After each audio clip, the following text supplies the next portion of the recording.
Hari Om. In today's recording, we will carry on with Bhagavad Geeta, chapter 13, from verse 4 onwards.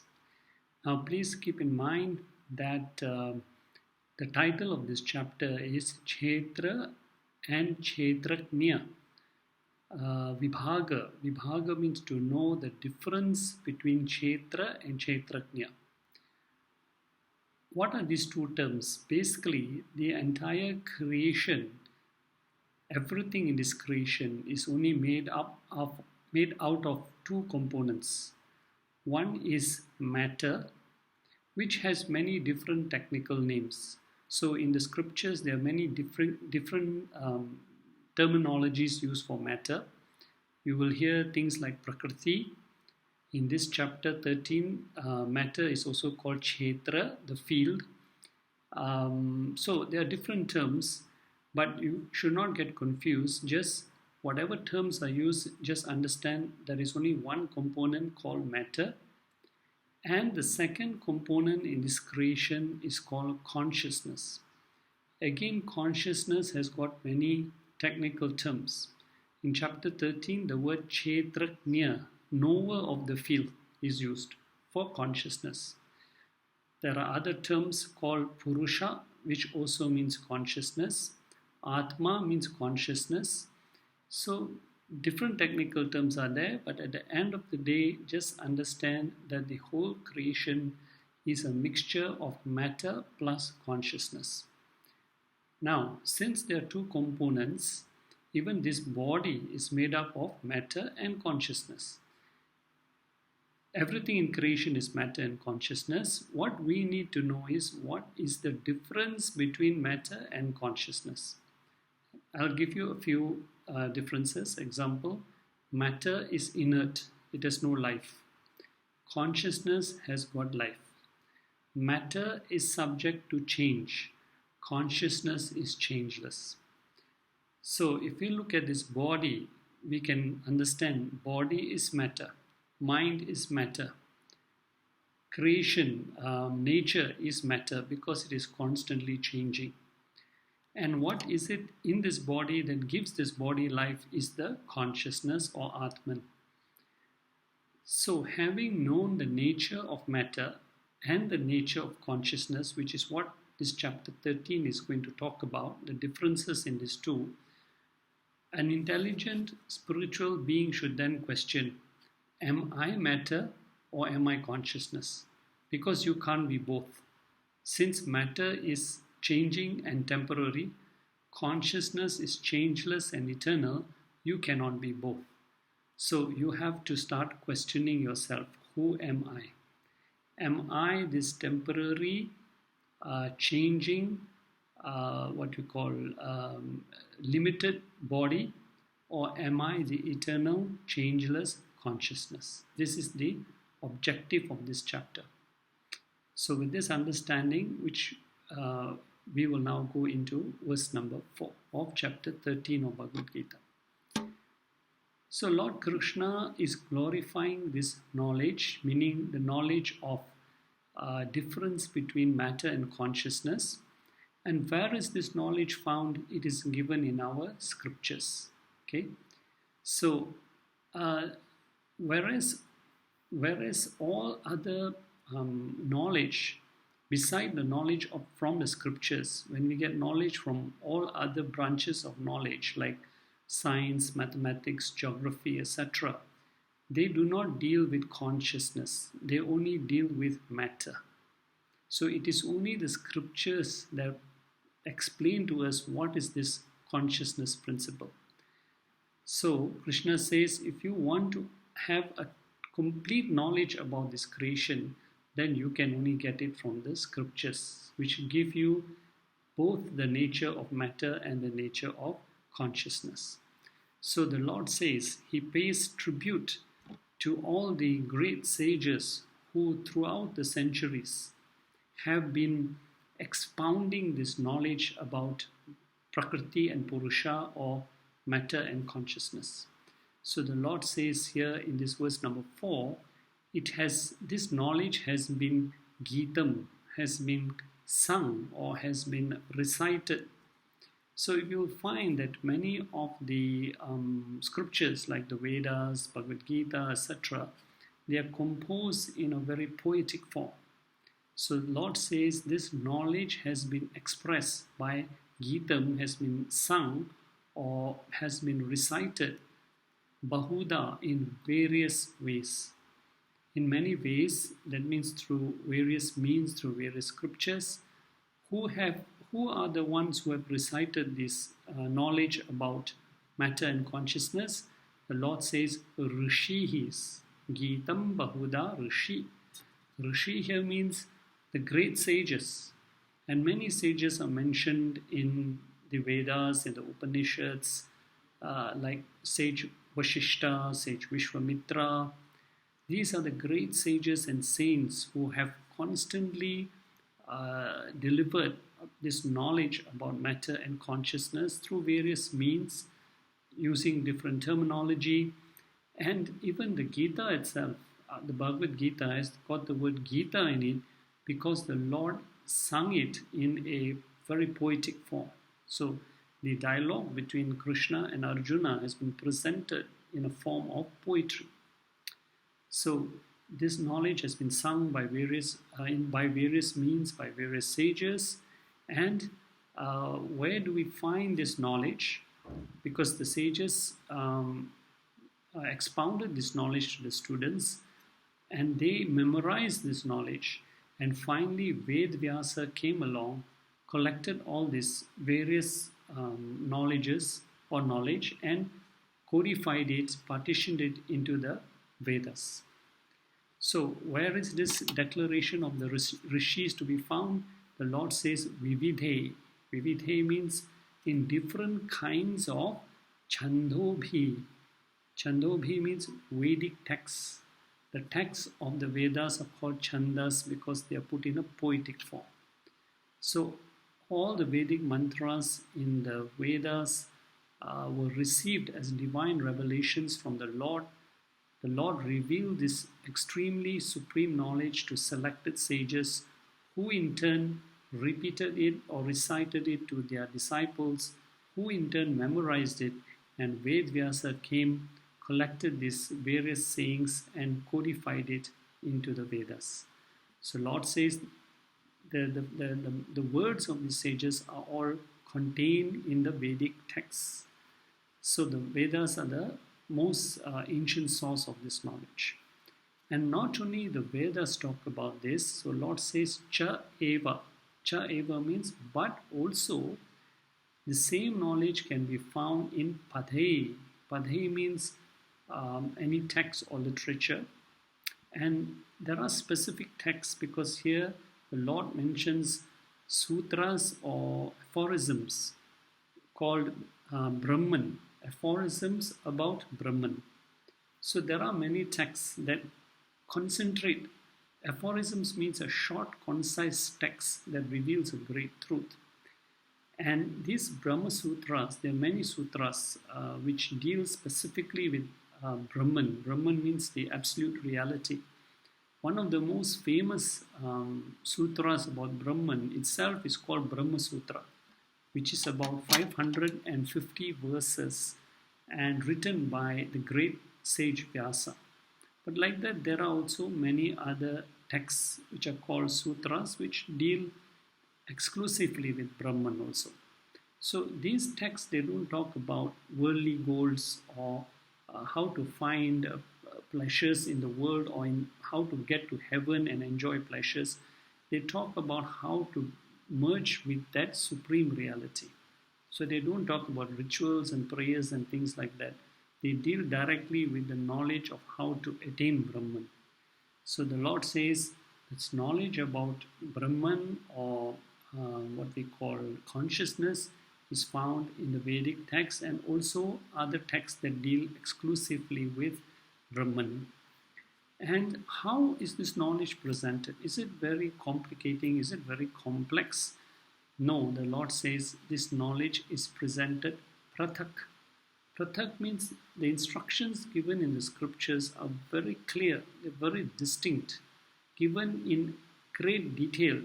There is no vagueness in the teachings. If there is any doubt, it is in our minds, it is not in the teachings. So the teachings outline very specifically what is matter, what is consciousness. In great detail, the sages have outlined these teachings and they are all contained in the scriptures. There is no confusion in these teachings. And how is it that there's no confusion in these teachings? Lord says that although these declarations have been clearly defined, but they have been presented as hetum adbir, which means through logical reasoning. Many examples and thought-provoking concepts are presented. For example, in order to explain Brahman, which is consciousness, which is unmanifest, scriptures give us example by comparing Brahman with space or comparing Brahman with light. So if we understand the nature of light, we understand the nature of space, we can understand through this reasoning what is the nature of Brahman. And many other beautiful examples have been given also in so many texts. There is one called Drishya Viveka, very beautiful logical reasoning given about this consciousness, the nature of this consciousness. So it is not just declaring statements, but backing this up with very logical reasoning, intellectual reasoning. And Lord says these hetu madbir, these logical reasonings are vinischite. They are very, very convincing. So convincing that they will remove all the doubts of the student or the seeker. So as long as we follow with dedication, receive these teachings from a bona fide master, and we reflect consistently and seriously on the teachings, we will get to understand them.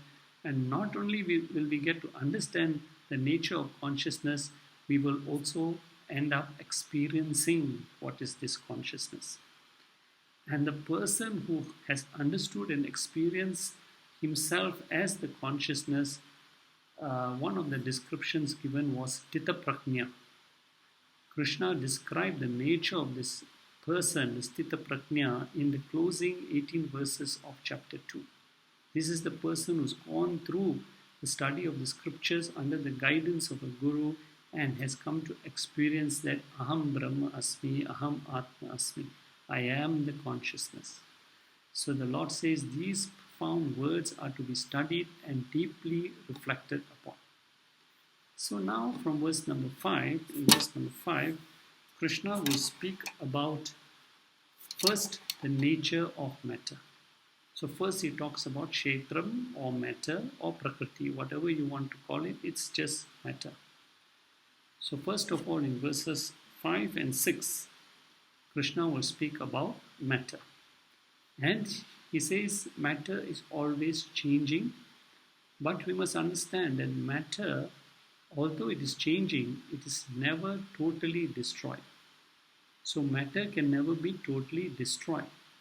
Even this whole creation, which is made up of matter, at the end of the pralaya or the destructive cycle, when the earth, the total creation comes to an end, the creation is never destroyed. It goes back from manifest to unmanifest. It remains in seed form. And then at the time of creation, everything that is unmanifest becomes manifest again. Just like the tree, when it dies, it becomes a seed. And then later the seed sprouts again as a tree. And this is also mentioned in chapter 9 verses 18 and 19. So you can read that up. How the whole creation goes from manifest to unmanifest, unmanifest to manifest. It is never totally destroyed. An example we can think about is water. When you boil water, water disappears, but it is not destroyed. It has merely been converted to vapor. So this is the difference. One is visible, water is visible, vapor is not visible. But it does not mean that water has been destroyed, because if you condense the vapor, it becomes water again. So this cycle, this world's cycle goes on from manifest to unmanifest, unmanifest to manifest. This cycle doesn't stop, it goes on. So pralaya means total dissolution, Mahapralaya, total dissolution, which will become Mahashrushti, next creation. And Shrushti will again go back to Pralaya. So this basic matter that goes from manifest to unmanifest, back and forth, this basic matter is called Prakriti. Okay? And many terms are given for this Prakriti. Again, as I said before, you can call it Kshetra, you can call it Avyaktam, you can call it Shakti, you can call it Maya. So many words are used. In this verse 5, Lord uses the term Avyaktam, okay, to talk about this matter. Okay? So we must understand the evolution of matter from unmanifest to manifest goes through a gradual process. Okay? The transformation goes through several stages. Okay? So cause becomes effect, and it goes through several stages, just like the seed first sprouts some what you call sapling, then from sapling it becomes a little tree, and then a little small tree or brush or whatever you call it, and then from that it becomes a big tree, and it sprouts fruits and flowers, etc. So now let us see the components of this creation. What is Kshetra? Okay? And this teachings also follow what is known as the Sankhya philosophy. In Sankhya philosophy, which is expounded by sage Kapila, there are 24 components which are part of this matter, part of Kshetra. So here also Krishna is talking about that. Okay. Now, first of all, let us understand this. Now, it is better that you take a sheet of paper and start writing this down, because it can get very complicated. So please take a sheet of paper and write this down. First, when the creation started, there was single matter called Prakriti. Nothing else besides Prakriti existed. So what happened is, from the first stage of Prakriti, it became activated to Mahat. So what do we mean by that? Just like a seed becomes a sprout, from Prakriti came Mahat. Okay? So these are just technical terms to help us understand how the whole creation came about. So first there was Prakriti, Prakriti evolved to Mahat. Then from Mahat came Ahamkara, the third component or the third transition. Now so far, Prakriti, Mahat and Ahamkara are all inert. They don't have any life force in them. Okay. So then now what happens? Now you have to pay close attention. First there was one Prakriti, became one Mahat, became one Ahamkara.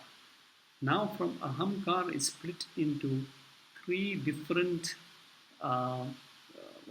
three different aspects. So from Ahamkar came Satvik Ahamkar, Rajasic Ahamkar, Tamasic Ahamkar. Now it is split into three components. So what is Satvik Ahamkar? From Satvik Ahamkar came Manas, or the mind. So please understand that this Manas or mind is not just one mind, it is the total cause or the total material that became all the multiple minds. So here we are talking about one element called Manas, which came from Satvik Ahamkara, became Manas, and from this one Manas became all the multiple minds of multiple human beings, animals, insects, etc. Okay. Then from Rajasic Ahamkar came the 10 sense organs. Okay.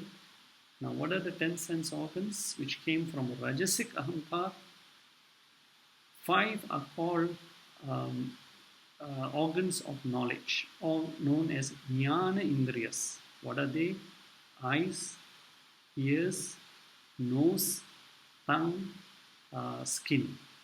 So again, this is the matter. From that matter came everybody's eyes, everybody's ears, everybody's nose, etc.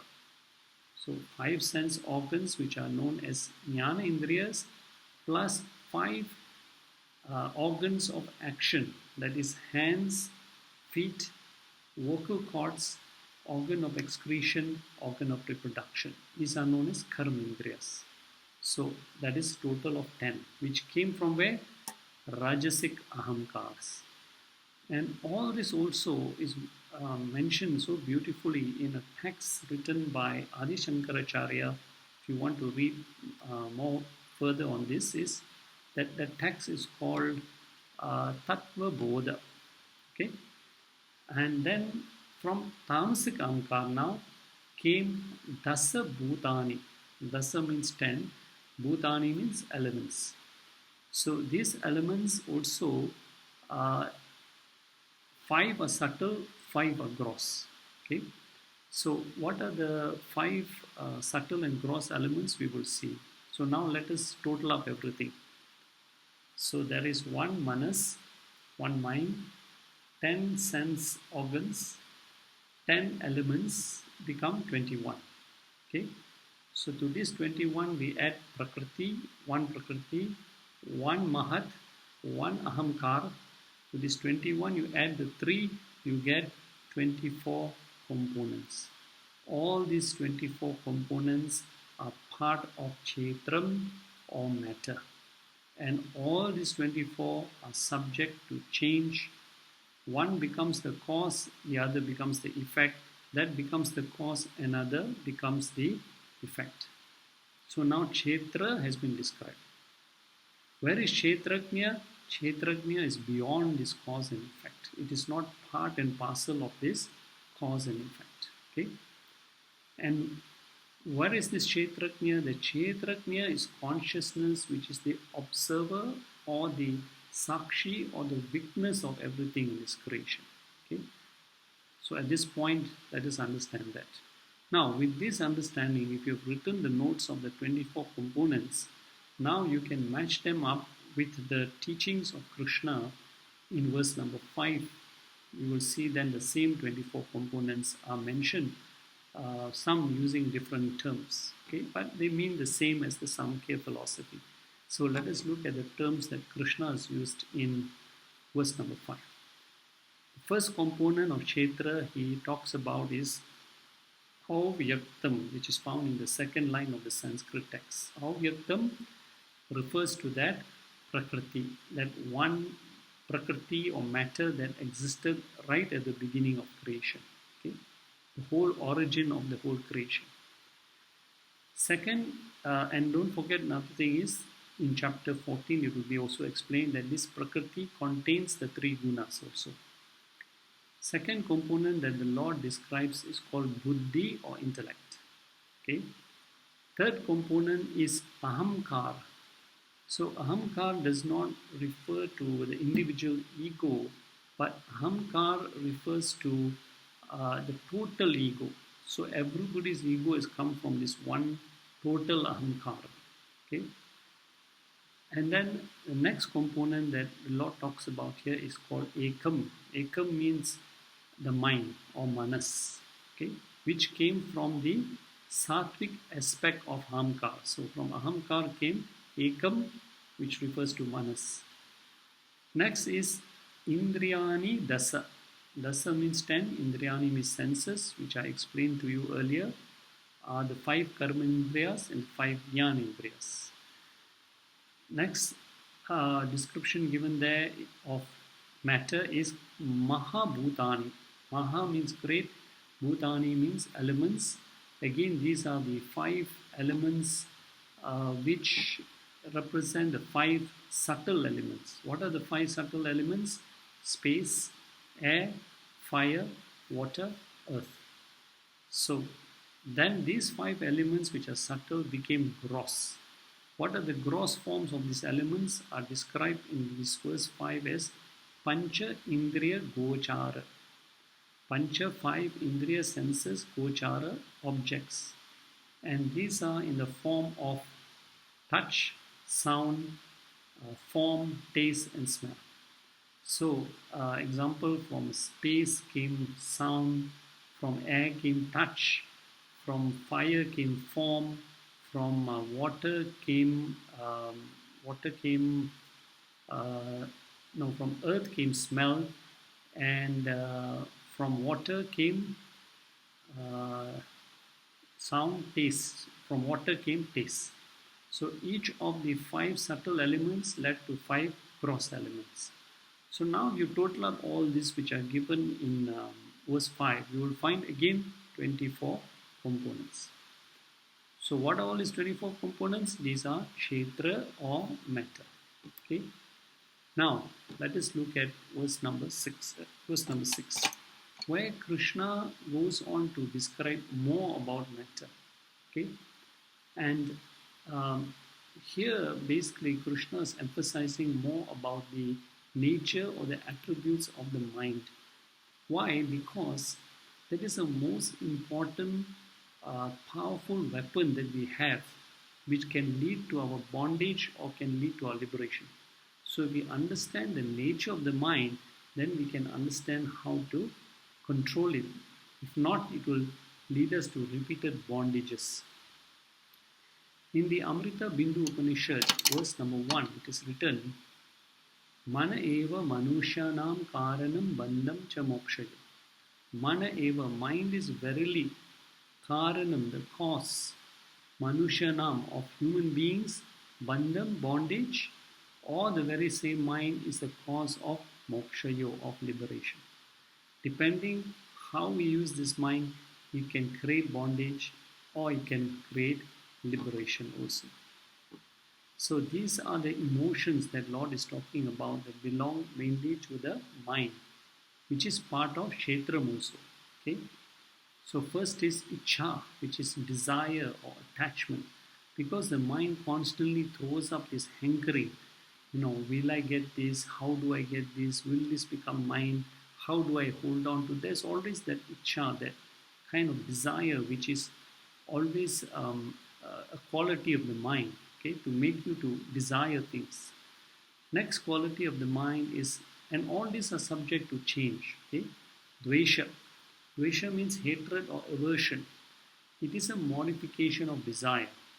When you desire something badly and something comes as an obstruction to your desire, you begin to hate or abhor that. Sukham, pleasure or happiness, when everything is going according to what you like, when all your desires are being fulfilled, your mind is experiencing pleasure. Or sometimes dukkham, sorrow, unhappiness, opposite of sukham, when, example, people are there who we don't like, or we are not agreeable to certain discomforts with objects, with climate, etc. Next quality is samghatas, which is the assemblage of the entire components of the whole body, which nature of that also affects the nature of the mind. When the body is subject to birth, to growth, to disease, to decay, so all this is going on without your control, because the body is made up of the five elements and the five elements are subject to constant change. This body is called Shariram. Krishna said in chapter 13 verse 1, Idam Shariram Kaunteya. This body is called Shariram, which means in Sanskrit the word Shariram means that which is continuously disintegrating. So as you all know, teeth will decay and fall, hair will turn white, etc. Next component of this Kshetra, Lord says, is Chetana, sentience or consciousness. Now we have to understand this very clearly. As we said earlier, matter is inert, it has no life. But matter has the capacity for consciousness to express itself. Okay? So matter is present everywhere. It is outside the body, it is also inside the body. But that matter which is inside the body needs this body to express its presence. Example, electricity by itself cannot shine. If there is just electricity, it cannot shine. But when electricity passes through a light bulb, there is a glow. Okay? So electricity expresses itself through the light bulb. So similar way, consciousness in the body is known as reflected consciousness. There is an original consciousness in this body, the Atman, and then there is a reflection of that consciousness also, which is technically known as Chidabhasa. Okay. Now, example, if you look at it, at time of death, when the subtle and when the mind has left the gross body, the consciousness is there. It is not that there is no consciousness in the body. It is inside and outside the body. But at the time of death, the mind equipment, which is the subtle body, leaves the body. Then the consciousness has no means of expressing life. Okay. So this also is given in chapter 15, verses 7 and 8. You can read it for more explanation. So the Atman does not have a medium to express itself. Similarly, I give you an example. When electricity is there in the light bulb, but the filament of the light bulb has blown, what happens is there is no expression of electricity. It is not that electricity is not there. It is because electricity does not have the medium to express itself. Next quality is dhriti, which means willpower, fortitude, perseverance. So this is the unique power of the mind also to go through any challenges in life. It is the nature of the mind that once you put your strong will on anything, you will be driven to accomplish that. So Lord says all this, all etat, meaning all this, meaning all the 24 components which were described in chapter 13 verse 5, savikaram, together with their manifestations or modifications which are given in chapter 13 verse 6, all these, the Lord says, are called kshetram, field, matter, prakriti, whatever you want to call it. It's all these fall under one aspect, kshetram. The Lord says, and I have udaharitam, I have spoken about samasena briefly. So briefly, Krishna has talked about kshetram. Now from the next verse onwards, verse 7, he's going to start talking about kshetraknya. Okay. And then at the next lesson, the next recording, we will go into chapter 13, verse 7. Hari Om Tat Sat.